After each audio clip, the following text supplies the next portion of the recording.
રાજકોટ શહેરના બેડી ગામ નજીક આવેલી ફલકુ ડેમમાં 4 જેટલા બાળકોના ડૂબી જવાના કારણે મોત નિપજ્યા છે। ત્યારે એસીપી સહિતના જે પોલીસ અધિકારીઓ છે તે હાલ જનાના હોસ્પિટલ ખાતે પહોંચ્યા છે। તેમની સાથે જ વાત કરીને તમામ વિગતો મેળવીશું। સર, શું આખી ઘટના હતી ને ક્યારે આ બાળકો ત્યાં ગયા હતા?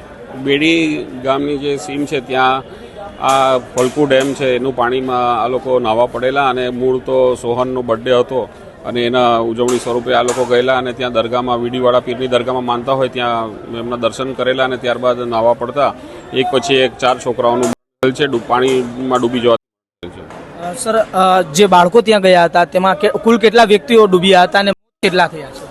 કુલ 4 વ્યક્તિઓના થયા છે। કુલ કેટલો આંકડો નાહવા પડેલો એ ખબર નથી, પરંતુ 4 જણ ડૂબી જવા છે। હાલ પીએમની કાર્યવાહીને જાણવા જોગની। એક તરફ ચોમાસું છે, બીજી તરફ આ પ્રકારે નાહવા જવું, લોકોને શું સંદેશો આપશો કે આવી કોઈ જગ્યાએ નાહવા માટે ન જવું જોઈએ? હા, અજાણ્યા પાણીમાં નાહવા ન જવું જોઈએ। કોઈ પણ જાતનું તળાવ કે ગમે તે ખાડો હોય, ગમે ત્યાં ઊંડાણ હોય, એટલે એનો કોઈ અંદાજો ના, એટલે જેને તરતા ના આવડતું એને તો ના જ જવું જોઈએ, પણ તરતા આવડતું હોય તેમ છતાં પણ અજાણ્યા પાણીમાં ના જવું જોઈએ, એવી મારી સૂચના છે।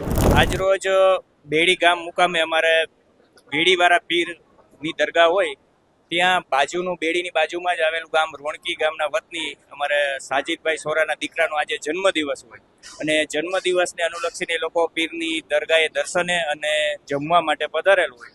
દર્શન કરી અને જમી અને બાળકો બાજુમાં જ અમારે ફલકુ ડેમ આવેલ છે અને ડેમની કાંઠે જ દરગાહ હોય, તો બાળકો રમતા રમતા ક્યારે ડેમના કાંઠે વયા ગયા એમના વાલીને પણ ધ્યાન ન રહ્યું અને એક બાળક સોહનનો જન્મદિવસ હોય એ જ ડૂબતા એમને બચાવવા માટે બીજું બાળક અને બીજા બાળકને બચાવવા ત્રીજું બાળક, એમ એક પછી એક 4 બાળકો પાણીમાં ગરકાવ થઈ ગયા અને પછી બાજુમાં જ રહેતા લોકોને જાણ થતાં ફટાફટ તેમને બચાવવા માટે પહોંચેલ અને ત્યાંથી પાણીમાંથી નીકાળી અને Rajkot civil hospital MCH building જે પીડિયાટ્રિક હોસ્પિટલ છે સિવિલ હોસ્પિટલ ત્યાં લઈને આવેલ, પણ રાજકોટ પીડિયાટ્રિક સર્જન ડોક્ટરો દ્વારા આ 4 બાળકોને જાહેર કરેલ હોય।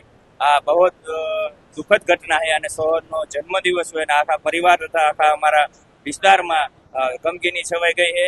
મારા મત વિસ્તારનું જ ગામ હોય આ રોણકી અને બેડી, આખા ગામમાં આજે શોકનું મોજું ફરી વળે છે।